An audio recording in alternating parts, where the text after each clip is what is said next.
છોટાઉદેપુરમાં બાળકની બલી નહીં પરંતુ અંગત અદાવતમાં હત્યા કર્યાનો ખુલાસો। બોડેલીના પાણેજ ગામે બાળકીની બલી ચડાવવા મામલે સૌથી મોટો ખુલાસો થયો। બાળકની બલી નહીં પરંતુ હત્યા કરવામાં આવી હોવાનો ઘટસ્ફોટ થયો। પોલીસ તપાસમાં તાંત્રિક વિધિને લઈને હત્યા થઈ હોવાનો પોલીસે ઇનકાર કર્યો। આરોપી લાલુ તડવીએ માનસિક વિકૃતિના કારણે હત્યા કરી। અંગત અદાવતમાં બાળકીની હત્યા કરી। બાળકીના પિતાએ આરોપીની બહેનની હત્યા કરી હોવાની શંકાએ બાળકીનો ભોગ લીધો।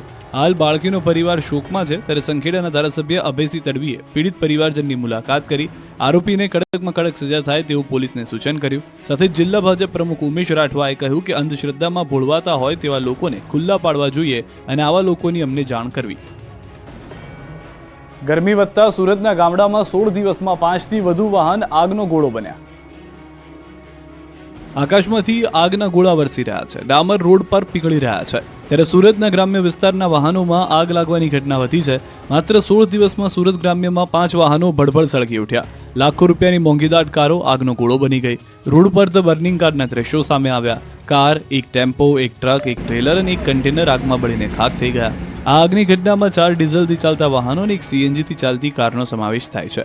આગની ઘટનાને લઈને હવે વાહન ચાલકો ચિંતામાં મુકાયા છે। ત્યારે ઉનાળામાં કઈ રીતે વાહનોમાં આગ લાગતા અટકાવી શકાય તે માટે સુરત જિલ્લા ફાયર વિભાગ દ્વારા પણ વાહન ચાલકોને ખાસ માહિતી આપવામાં આવી રહી છે।